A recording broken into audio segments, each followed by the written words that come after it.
Alfa Bravo Papa Alfa, CSI da aviação, documentário Voipés 2283. Lembrando que estamos abordando aí vários episódios. Um episódio por si só não monta o cenário. Então, nós convidamos para conhecer outros episódios, e aí sim você vai ter uma visão geral daquilo que nós estamos estudando. E estou fazendo aqui alguns episódios relacionados à cultura organizacional. E tenho trabalhado, você já deve ter assistido outro vídeo, sobre a cultura organizacional, não só na aviação, né? Mas o que é isso? É a pergunta que as pessoas estão fazendo, uma vez que o Senipa trouxe essa expressão, e nós vamos entender o que é isso e como é que o direito vê isso aqui. Aí eu chamei, alguns não gostaram, psicopatia aeronáutica. Sempre lembrando que psicopatia não é um termo pejorativo, muito menos ofensivo. É um termo técnico e a gente vai explicar, já temos explicado em outros episódios, vamos explicar ao longo, tá bom? E aí o convite, se você não assistiu, assista o episódio Boeing 737 MAX, que eu explico muito bem sobre o que é psicopatia aeronáutica, e também o caso Titã, que é aquele submersível, que em 2023 submergiu, nunca mais voltou, que foi visitar lá uma cápsula que foi visitar os destroços do Titanic, que ocorreu em 1912. Então, nós temos aí 100 anos de diferença e temos aí dois acidentes diferentes ocorridos com a mesma causa, que, na minha opinião, é a arrogância, ou seja, a psicopatia. É só assistir o outro evento e você vai entender melhor, tá bom? E hoje vamos ver o caso de Samuel Weiss. Eu não vou falar Samuel, espero não falar Samuel, mas se eu falar Samuel não há problema não, é Samuel Weiss. Que história é essa? Como que eu posso assemelhar essa história, uma verdade verdadeira, dentro do caso da cultura organizacional? Quem é esse homem e o que é que ele fez, por que ele fez? Para mim, professor Calazan, sempre um grande prazer tê-los a bordo. Lembrando que nós estamos vendo esse episódio e os outros episódios correlacionados dentro da perícia aeronáutica. O que eu quero, a nossa finalidade é, principalmente para a comunidade aeronáutica, mudar a mentalidade, trazer um raciocínio técnico e jurídico aeronáutico, que muito difere daquilo que tem sido trazido na comunidade aeronáutica. É esta a nossa intenção, mudar de mentalidade, ou pode até que você não mude de mentalidade, contudo, tem uma nova visão sobre uma investigação de acidentes aeronáuticos. É essa a nossa proposta, e lembrar que dentro do direito, como é que provavelmente haverá um inquérito, haverá aí denúncia, talvez o processo, e como que esta cultura organizacional ela é entendida dentro do direito. Muitos acham, membros da comunidade aeronáutica, que essa cultura pode levar à isenção de responsabilidade. O direito não vê muito bem assim não, tá bom? E Samuel Weiss, nascido em 1218, né, até 1865, foi um médico, né, Ignaz Philipp Samuel Weiss, né, Ignaz, ele era húngaro, é importante eu falar isso, húngaro, ele fazia parte daquele, a gente nem sabe direito, a história não explicou isso direito, né, mas aquela governança única entre Áustria e Hungria. Eles fizeram um acordo e esse acordo não era totalmente independente, não. Tanto é que em 1918, final da Primeira Guerra Mundial, essa comunhão era dissolvida, tá? E cada um vive a sua vida. Mas eles não tinham um governo único, mas não tinha soberania em certos aspectos. Tá, e daí, Calazans? E daí que isso é importante porque ele era húngaro e, infelizmente, havia uma discriminação entre os austríacos e o húngaro. Tá? Então, ele, como era da Hungria, não era bem visto, tinha uma certa discriminação em relação aos demais aí. Tá? E em Viena, o Hospital Geral de Viena, na Áustria, 1784, tem uma coisa muito interessante aqui, que esses hospitais tinham 2 clínicas de partos. Tá? Era uma maternidade com 2 clínicas. Uma clínica de médicos e estudantes, tá? E outra clínica de parteiras. Tá, Calazans, nós vamos entendendo isso aqui, que é importante. Então, nós temos médicos e parteiras. Eu tenho um grande valor à parteira, porque eu não nasci na mão de médicos, eu nasci na mão de parteira, minha mãe do meu pai é minha avó. Então, eu sou grato às parteiras, eu e meus 3 irmãos. Tá?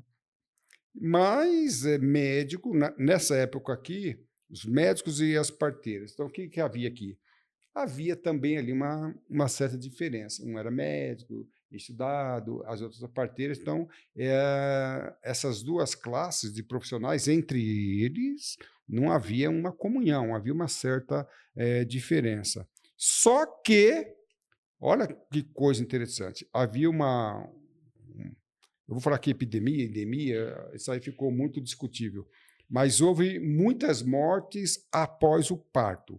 Uma febre puerperal, que puerperal é febre, puerperal é febre após o parto. Então, teve um número muito grande de febre, levando muitas mulheres e também as mães, né, e os filhos à morte. Né? Só que coisa interessante, nas clínicas dos médicos, aí que foi uma grande polêmica, a clínica dos médicos e estudantes, o índice de fatalidade era muito maior, chegando a 18. Houve vários cálculos, várias investigações, uma delas dizendo que era 18%. Teve um outro cálculo dizendo que o índice de fatalidade na clínica dos médicos e estudantes era 10 vezes maior do que a das parturientes. Isso levou a um conflito muito grande, porque as mulheres preferiam, se escondiam, não queriam ser tratadas na clínica dos médicos, queriam ter, umas preferiam ter parto na rua, e a maioria, claro, a grande maioria não queria ter parto com os médicos, e sim com as parteiras, e isso trouxe um rebuliço muito grande. E a pergunta é, da onde está vindo essa manta? Como é que pode a clínica médica de estudante, uma clínica acadêmica de intelectuais, ter perdas em relação à clínica de parteiras? Essa foi... aí a gente precisa entender muito bem, porque mexeu um pouquinho com o ego. Vou falar um pouquinho aqui para ser benevolente, mas na verdade mexeu muito. Tá?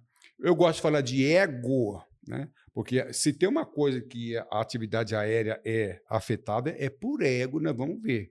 Então, quando se mexe com ego, né? Eu fui controlador de tráfego aéreo, tive a oportunidade de trabalhar em vários aeroportos, em órgãos de controle de tráfego aéreo, muito congestionado, complexo, e eu sempre falei, controlar tráfego é tranquilo. Por mais complexo, numeroso que seja, o tráfego é tranquilo. O problema é controlar ego de pilotos. Né? É pior do que controlar o tráfego aéreo. Então, quando se fala de ego, e aqui tivemos esse problema aqui, tá bom? E aí, mais do que isto é a causa. Qual que é a causa? E aí a gente começa a ficar preocupado, que quando fala-se em acidente aeronáutico, a comunidade aeronáutica não quer que fale sobre causa e muito menos quem causou. É fatores contribuintes e ninguém conclui nada. Tá? E eu sempre repito, eu não tenho nada contra a investigação técnica, eu já falei isso em outros episódios, mas eu estou falando aqui de uma abordagem jurídica. E dentro da abordagem jurídica, nós trabalhamos com causas e causadores. Tá? Então, aqui nesse momento aqui, houve outro reboliço. Por quê? Porque Samuel Vaz, ele quis investigar. Qual é a causa? Por que que isto está acontecendo? E a clínica de médicos, estudantes e o diretor não concordou. Então, já começou uma intriga muito importante, e essa intriga custou caro para Samuel Vaz. Por que você quer saber? E olha que Samuel Vaz, olha que coisa interessante, Samuel Vaz, ele não estava nem um pouco interessado em achar culpados. Ele queria resolver o problema. Ele precisava resolver o problema, é isso que ele queria. E ele entendeu que para resolver o problema precisava ter uma investigação. Só isto. Qual o problema? O problema é que mexeria com o ego. Tá? E olha só o que aconteceu. Olha como é que começou. Samuel Vaz tinha um amigo, era amigo dele, o Jacob, era um médico também, que atendia na clínica de médicos, é claro. Mas durante uma sessão lá, uma aula de autópsia, esse médico, ele foi, por um médico estagiário, um médico residente, ele foi ferido com bisturi. O médico estudante feriu Jacob, que estava dando aula, e ele ficou ferido e desenvolveu a mesma doença, a mesma febre puerperal que dava nas grávidas. E, infelizmente, ele morreu. E aí que ficou mais interessante ainda a situação. Ué, por que um médico morreu da mesma doença? Inclusive, desenvolveu os mesmos sintomas. E não durou muito, morreu rapidamente. E aí chamou mais atenção, e a investigação de Samuel Vaz tornou-se mais precisa. Olha só que coisa interessante. Quais eram as causas? Ele entendeu que as causas estavam ligadas às partículas cadavéricas. Então, vamos entender. O Jacob, amigo do Samuel Vaz, foi ferido, foi feita ali uma autópsia, inclusive uma autópsia nele, e o diretor do hospital não queria que fizesse essa autópsia, tá, pessoal? Para não identificar a causa. O diretor do hospital, Johann Klein, não queria que fizesse. Mas Samuel fez e descobriu que ele foi infectado pelas partículas ou bactérias cadavéricas e assim por diante. Ou seja, ele estava sendo feita ali uma autópsia, tinha substância, partículas, eles chamaram de partículas cadavéricas ou bactérias, entrou na corrente sanguínea de Jacob e ele morreu. Mas e aí ficou mais intrigante ainda. Qual a relação das partículas cadavéricas com o resultado morte das parturientes, as mulheres em parto? Ficou fácil a investigação. Os médicos da clínica médica das parturientes, os médicos das clínicas, então havia duas alas de parto, a ala das parteiras e a ala dos médicos. Os médicos, normalmente, eles, antes de assistirem às mamães parturientes, eles faziam uma sessão na ala do autópsia. E sem lavar as mãos, eles iam dar assistências às mulheres parturientes. Então, ficou comprovado por que a ala das parteiras não morreu. Porque as parteiras não eram médicas, as parteiras não faziam autópsias, as parteiras não tinham contato com as partículas, as bactérias cadavéricas. Então, ficou comprovado que as parturientes, as mulheres em trabalho de parto, da clínica médica, elas eram contaminadas pelos próprios médicos. Claro que não havia culpa, não havia negligência, imprudência, nem perícia, a gente entende isso. Mas, mesmo assim, tá, houve ali a cultura da ocultação. Vamos ocultar, não é bem assim. E Samuel Vaz, não. Nós precisamos trabalhar com isso. A ocultação é menos importante que o resultado. Samuel Vaz estava querendo saber qual era o resultado, qual era a conclusão, com a finalidade de reverter. E nós temos aí um problema, né? E aí o Samuel Weiss, ele determinou que todos os médicos que saíssem da ala lá da autópsia e fossem atender as mulheres parturientes, tinha que lavar as mãos, tá? E ele hipoclorito de cálcio, o produto pouco importa. E ele determinou, foi no dia 15 de maio de 1847. E lembrando que Samuel Weiss ele entra no hospital em 1846. Em 1847 que há essa situação.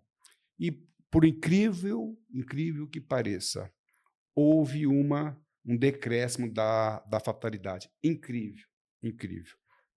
Ele, por intermédio, né, dessa experiência, ele conseguiu comprovar que a tese dele estava certa. Mas só queria dizer que, antes de chegar nesse ponto, a clínica dos médicos mudou o protocolo, fez alguns protocolos semelhantes ao protocolo da ala das parteiras, e mudou o jeito de dar parto, e tinha um procedimento religioso, eles evitaram o procedimento religioso, porque eles achavam que aquele procedimento religioso estava afetando as parturientes com medo, e mudou a iluminação, e lavou a roupa de cama com um produto diferente. Nada disso resolveu a mudança de protocolo.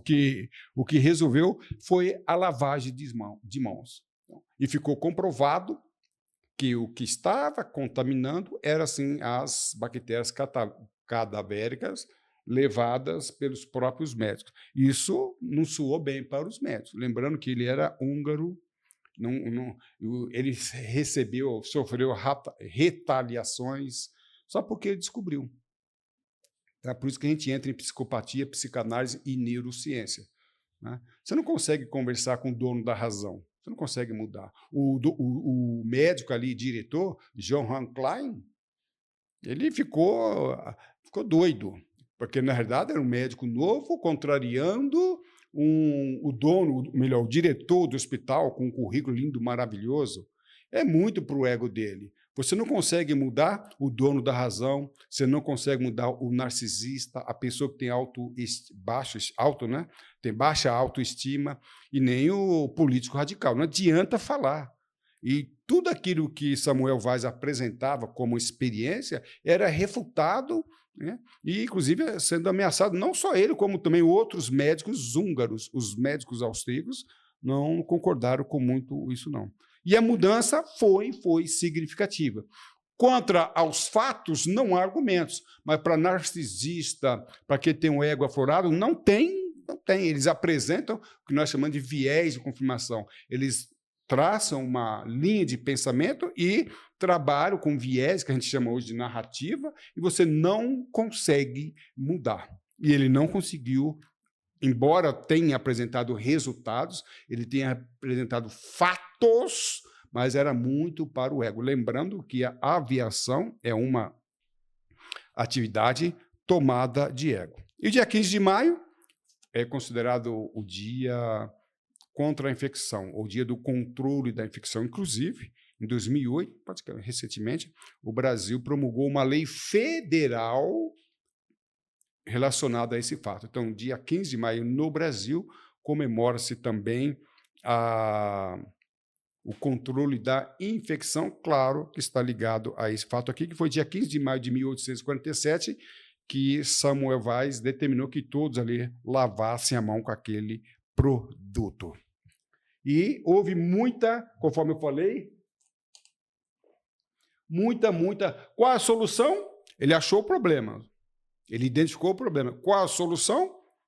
Ele identificou a solução com um produto interessante, né? Que o Samuel Weiss, que também participava de autópsia, ele falou que depois que eles saíam da ala ali da autópsia, a mão ficava fedendo por dias. Era difícil tirar aquele odor, o fedor da mão. E ele desenvolveu ali uma química, um produto, e esse produto imediatamente tirava o cheiro da mão. Na verdade, não era o cheiro, eram, né, as bactérias cadavéricas. Difícil, hein?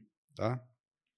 E é interessante, aí eu preciso falar uma coisa bem interessante. Em 1848, houve um movimento na Europa, começando ali na Suíça. Esse movimento é semelhante o movimento também, começado em Nairobi em 1968, até trazido pelo Brasil.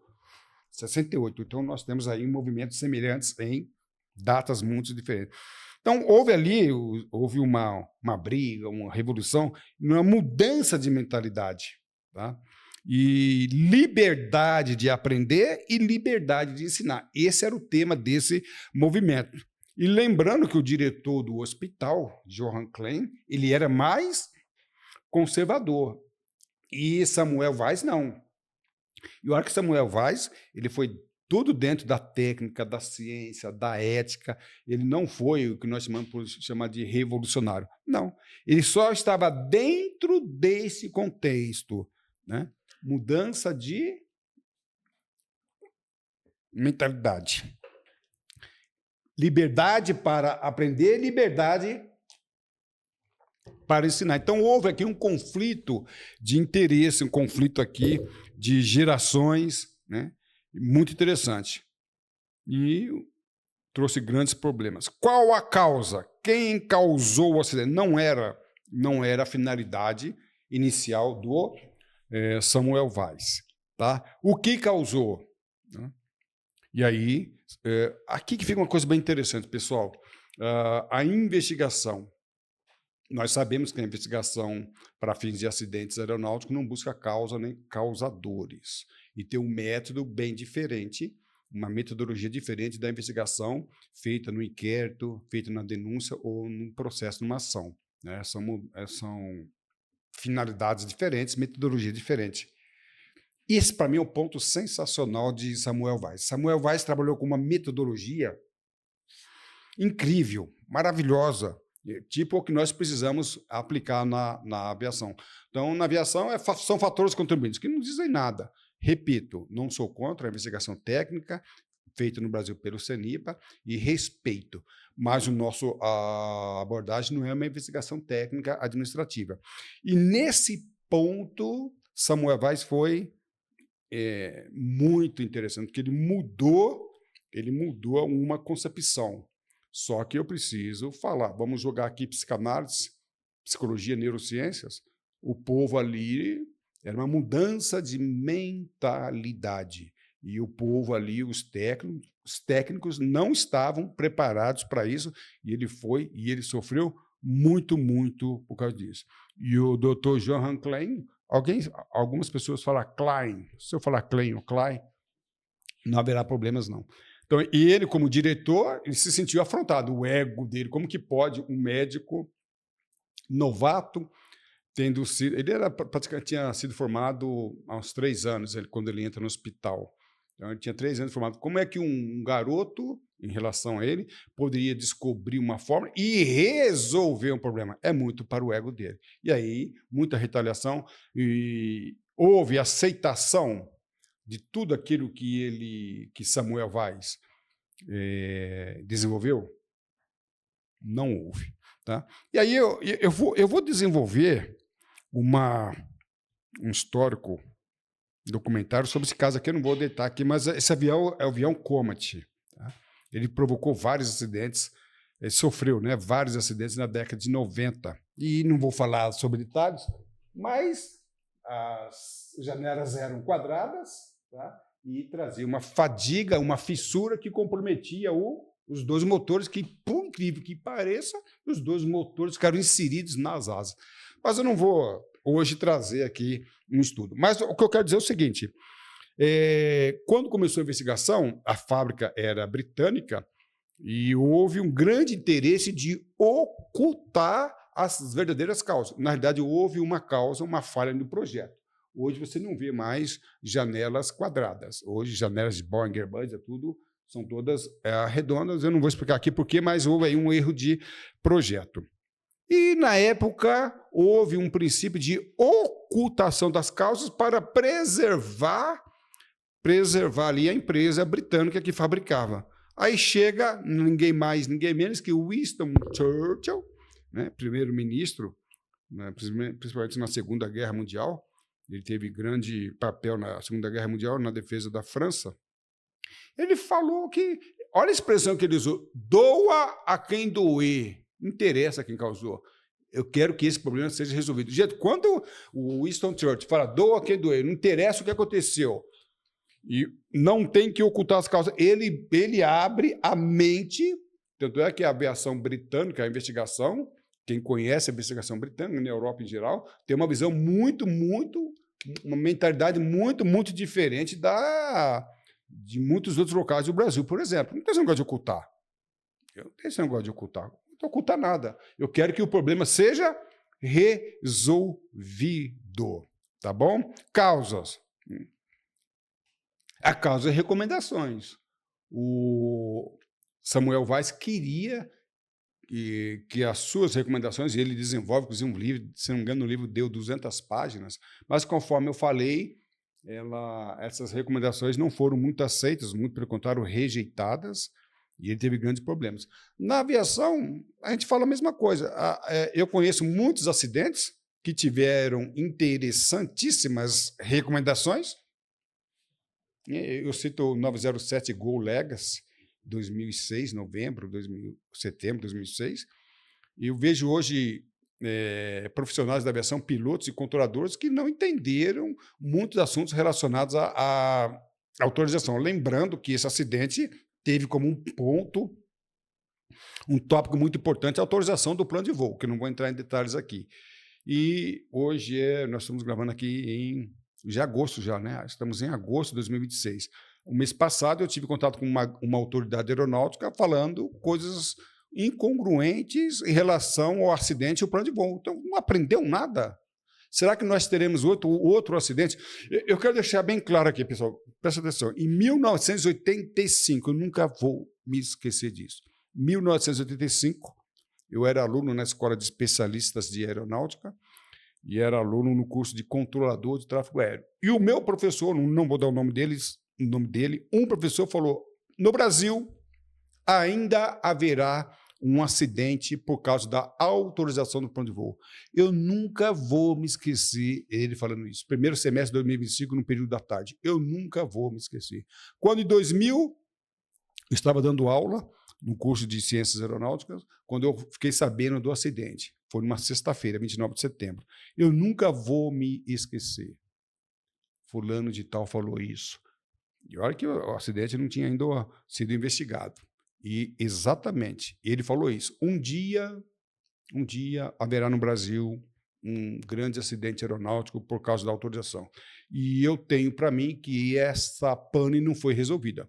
Quando eu ouvi, o mês passado, uma autoridade aeronáutica tecendo comentários sobre a autorização do plano de voo, então nós queremos dizer o seguinte, o que é feito com as recomendações? São traduzidas, resultadas em ensino, aula, pesquisa? Está ali. Inclusive, eu faço um desafio em relação à autorização do plano de voo e a gente não vê muita mudança, não. Parece Samuel Weiss.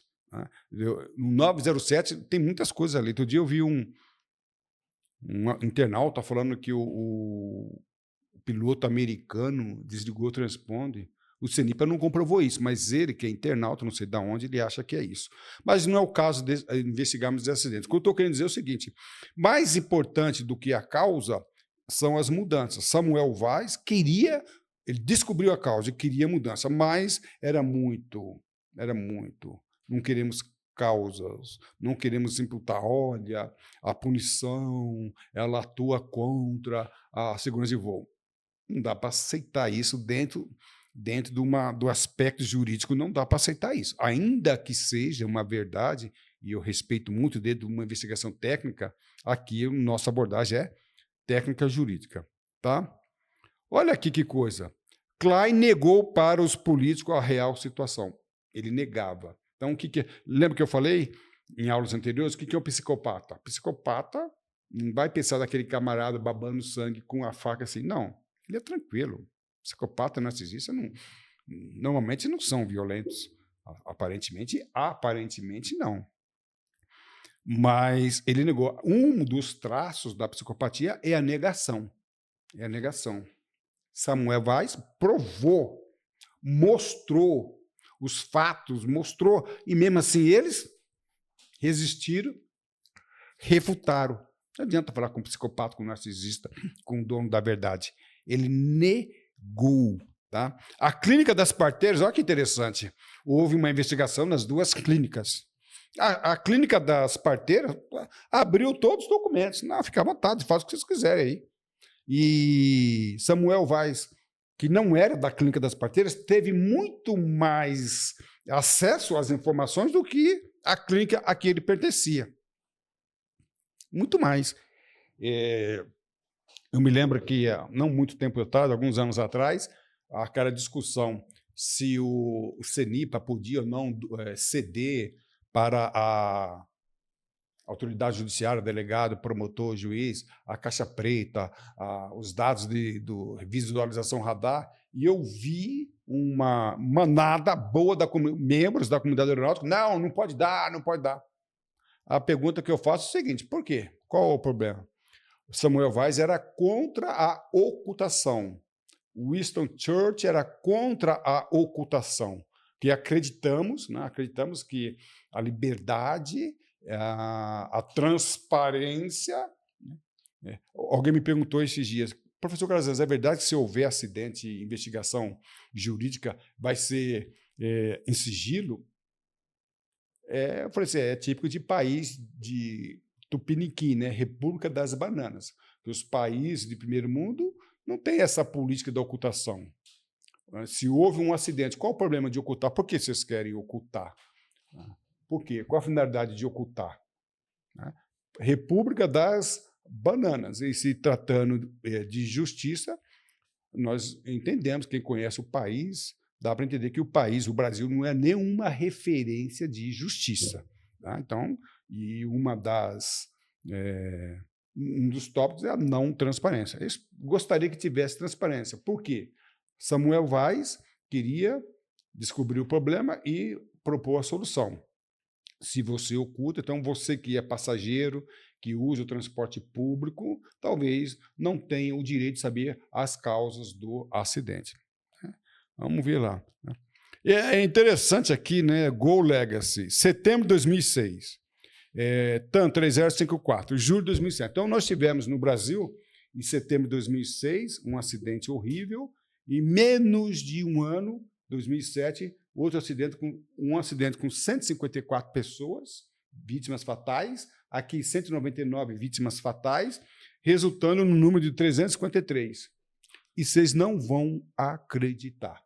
E no mesmo mês, setembro de 2006, menos de um ano após o acidente anterior de grande porte, eu vi autoridades civis e militares, autoridades aeronáuticas, dizendo que o país tinha o melhor índice de segurança do mundo.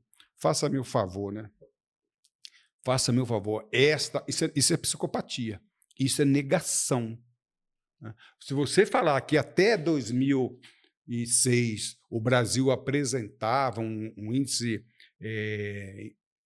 muito bom de segurança, equiparado aos índices internacionais, eu ia até acreditar. Mas nesse período, você vir para a imprensa e falar, não dá. Aí é psicopatia, não dá para entender.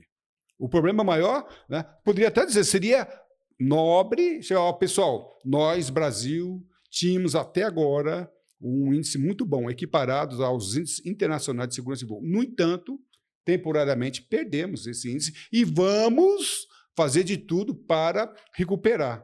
Então, quando você vê um comportamento, eu lembro que Samuel Vaz, a finalidade é a mudança de mentalidade. E aqui não houve. Uma autoridade aeronáutica vai para a mídia em geral, televisão, ao vivo, e fala que nesse período... Não dá. Se você não consegue enxergar o erro, você não consegue arrumar o erro. E tanto é que décadas depois desse acidente, nós tivemos na aviação geral um acidente a cada 2 dias, matando por ano aí o número de vítimas fatais equivalente a um Boeing, a um Airbus. Não muda, né?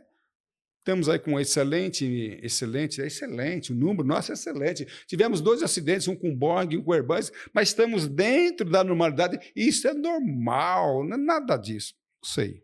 Tá? Então vamos lá, isso é psicopatia. Não reconhecer o erro. E foi o grande problema enfrentado por Samuel Vaz. Pilotos ou Pilatos? Quando eu falo pilotos aqui, embora eu esteja utilizando a frase pilotos, isso cabe para todos os membros, não são todos, é claro, não são todos, né?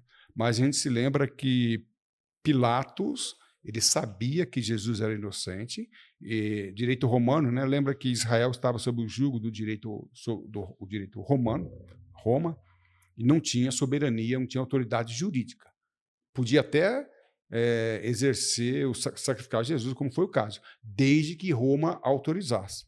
E Pilatos falou, olha, o direito romano, nós, Brasil, herdamos muito do direito romano. O direito romano você só pode executar uma sentença se houver um fundamento. E Pilatos não encontrou fundamentos.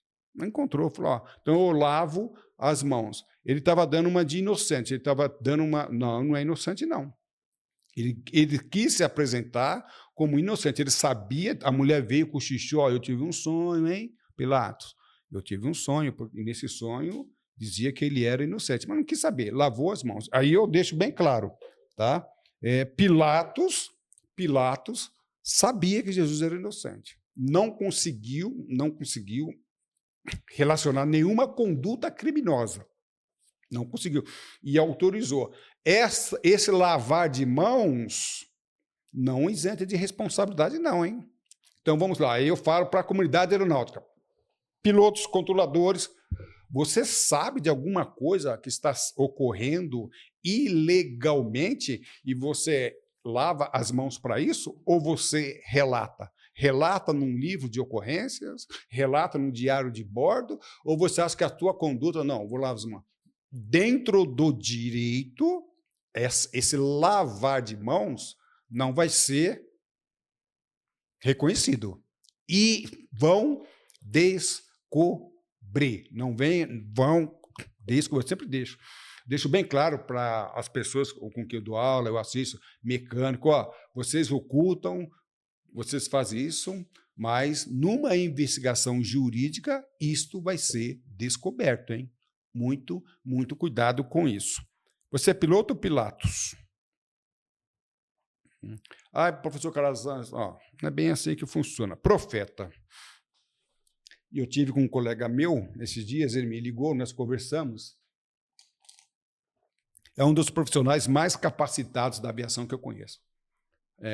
Voou muito tempo na aviação geral, aviação regional, foi piloto de linha aérea internacional, voou o mundo todo como comandante de Airbus, voou como comandante de Boeing, tem formação jurídica, é escritor, tem formações acadêmicas na área de segurança de voo. Para mim, é um dos profissionais mais bem preparados no Brasil na área da aviação.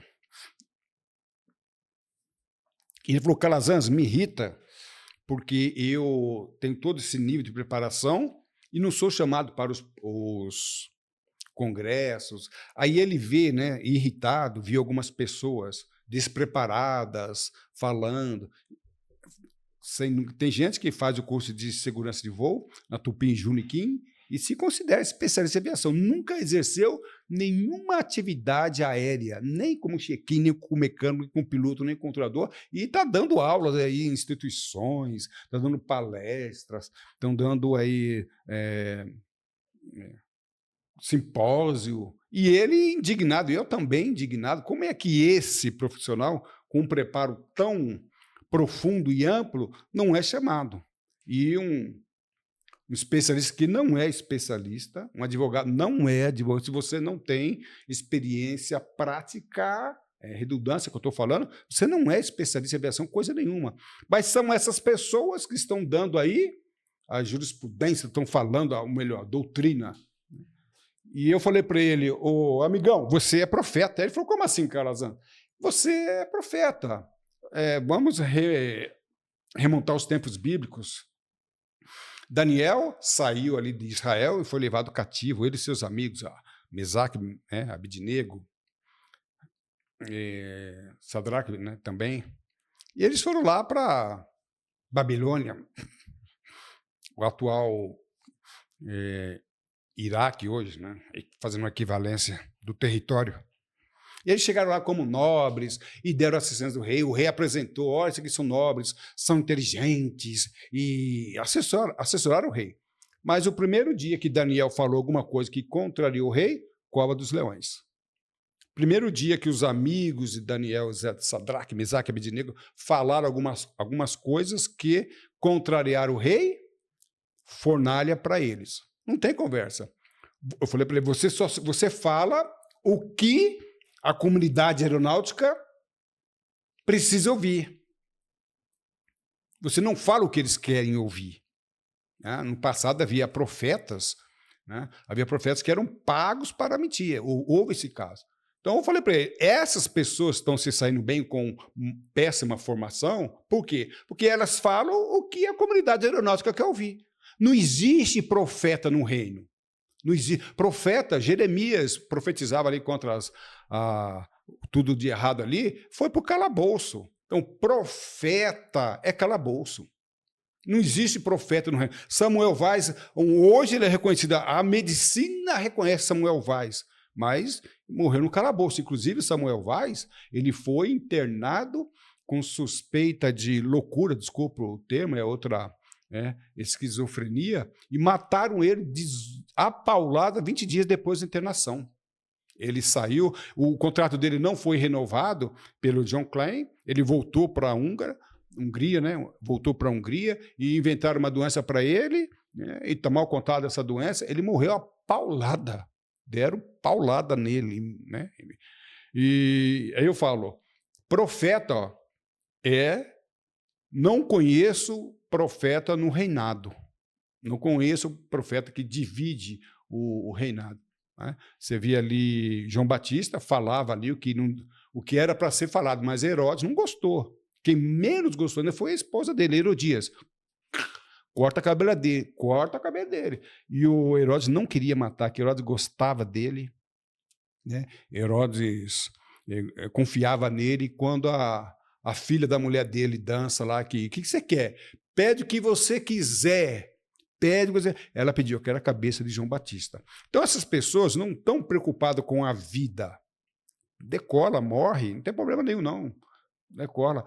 Lembrando que o John Klein, ele era muito político, ele se une aos políticos e ele deixava bem claro que tinha que se valer a posição dele, de político, como o hospital está matando. O hospital está matando. E ele fala lá com os políticos, ele fala, não, chega os políticos, visitam o hospital, ele fala, nós estamos com um grande índice de segurança, as mulheres estão bem. Ele repete aqui, ó, o que aconteceu aqui, ó, a mesma coisa. Parece que eu estou vendo aqui Johan Klein aqui no Brasil em 2008. Ele fez a mesma coisa. Estava morrendo um monte de gente, chegou até um índice de 30%, às vezes até mais, e estava tudo bem. Ele falando para os políticos, publicamente falando que estava tudo bem, quando não estava. Ele estava falando o que os políticos queriam ouvir. Meu amigo piloto, jurista, enquanto você estiver falando a verdade, o que eles precisam ouvir, você não vai para nenhum simpósio, você não vai dar aula em faculdade, você não vai dar em palestra, meu filho. Você está falando o que eles precisam ouvir, não o que eles querem ouvir. Essa turma estão falando o que eles querem ouvir. E aí, vida que segue, ou, dependendo do caso, morte que segue. Esta é a cultura organizacional. Enquanto você estiver falando o que é verdade, mostrando os fatos, você vai ser um profeta. Profeta, vida de calabouço. Você escolheu essa vida, companheiro. Você vai ter que... Isso tem um ônus, e esse ônus é alto. Tá bom? Profeta. Caminhemos, né? 2 pontos aqui que eu preciso enfatizar, estamos caminhando para o final, mas eu preciso enfatizar 2 pontos que Samuel Vaz, né, ele reconheceu. Vaz, tem um errinho aqui de português, mas tem um E aqui. Deveria ter um E aqui, mas não tem problema não. Inclusive, gente, ele faz uma declaração por escrito, Samuel Vaz, ele faz uma declaração, nós, independendo do ônus, nós precisamos reconhecer, ele fala isso, eu reconheço. Qual o problema de reconhecer? Ele declarou que isso era pesado, isso é complicado. Hombridade, ele fez isso. Aí a pergunta que eu faço é o seguinte, essa cultura organizacional que está rodando o acidente 2283, virá à tona ou não? Se vier à tona o que estão ventilando, eu não posso afirmar que essas coisas aconteceram no 2283. Eu não tenho autoridade para isso, que eu não investiguei e nem vou investigar. Mas se isso aconteceu, complicado, hein? Ergo. O problema não é acidente, tá? Qual é a causa do acidente? Eu investiguei muitos acidentes que a causa é ego. Você pode falar que foi o motor, pode falar que foi a gasolina, que foi o controlador do tráfego aéreo. Muitos deles a causa é ego. Arrogância. E a Bíblia diz, né? A arrogância precede a queda. A causa de muitos acidentes aeronáuticos não tem nada a ver com falha mecânica, com falha de controle, com falha de pilotagem, é ego. Não estou falando do 2283. Não estou falando dele. Mas, em muitos casos, o mecânico despachou a aeronave em pane. O piloto decolou sabendo que a aeronave não estava funcionando em certos dispositivos. O controlador sabia disso, daquilo. O piloto, o diretor de operações, o diretor de segurança sabia. Isso não é falha mecânica. Qual a causa do acidente? A causa do acidente foi o motor falhar em voo. Não, não. A causa do acidente é o motor com panes, com it no go, e o piloto sabendo decolou. Qual a causa meteorológica? Tem um voo da noiva, eu faço o convite para que você assista o voo da noiva. O voo da noiva foi em condições meteorológicas diversas. O helicóptero entrou em condições meteorológicas diversas e caiu. Não, ele tinha condições de voltar antes. Ficou patente que a formação foi se degradando, a visibilidade, e o teto foi degradando. Paulatinamente, muito devagar. Por que ele não voltou? Era só voltar. A causa do acidente, condições meteorológicas adversas. Conduta do piloto sabendo das condições meteorológicas adversas. E por quê? Não sei. Precisa investigar. Mas aí é psicopatia aeronáutica. Vai investigar o acidente para apurar os fatores contribuintes? A pergunta que eu faço é: trata-se de psicopatia aeronáutica?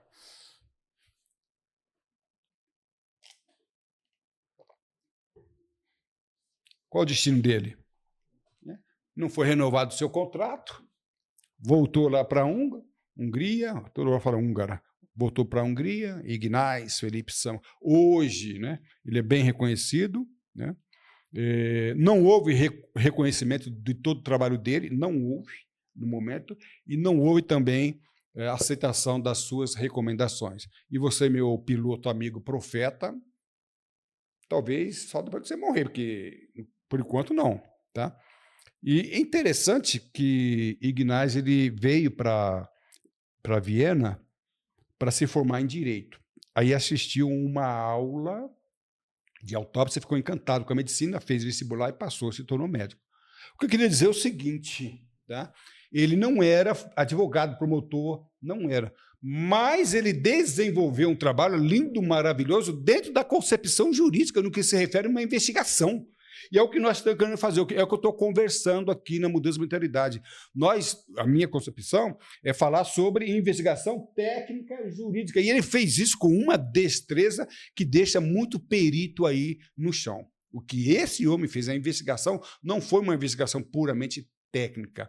Ele fez uma investigação dentro dos aspectos do direito. Que coisa impressionante. E aí, caminhando mesmo, estão caminhando para o final, hein? E aí, Louis Pasteur, em 1859, começa um trabalho, 1859, e conclui em 1865. E ele, cientificamente,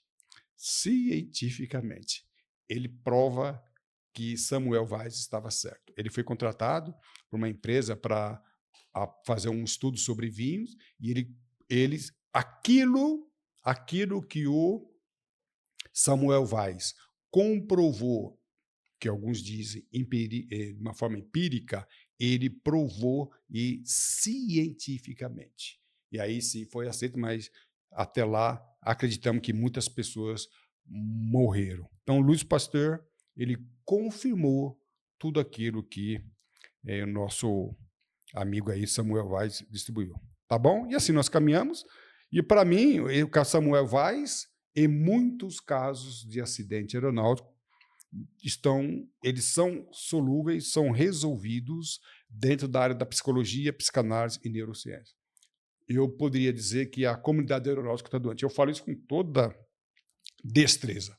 A comunidade aeronáutica está doente. Quando você oculta equipamentos inoperantes, quando você oculta relatar, quando você libera uma aeronave, quando você voa em condições climáticas adversas, saindo do campo da culpa e achando isso como normal, que é uma cultura da organização que não pode se punir, psicologicamente ou psiquiatricamente, alguma coisa está errada aí. Neurocientificamente, alguma coisa está errada. Eu não posso aceitar que uma conduta ela é praticada constantemente e queiram se valer dessa cultura para isentar de responsabilidade. O direito não vai ver dessa maneira. Tá bom? E aí, terminando mesmo, faço o convite para que você assista os outros episódios para que tenha um bom entendimento do que eu estou falando aqui, tá bom? E assim faço o convite para que você conheça essa concepção dentro do contexto da perícia aeronáutica e nós fazemos encontros gratuitamente, tá? De peritos aeronáuticos, onde nós debatemos juridicamente muitos acidentes e ocorrências aeronáuticas. Para que você tenha informação sobre os nossos encontros, nossas atividades, eu faço o convite para que você escaneie e entre no grupo de peritos professor Calazans, além de escanear, você pode também, eu vou deixar o link logo na descrição, você faz parte e aí poderá compartilhar esse novo momento com o professor Calazans, tá bom? A sua atitude define a sua altitude. Voe alto, estude com o professor Calazans. Para mim, professor Calazans, sempre um grande prazer tê-los a bordo. Um aeroabraço e tudo de bom.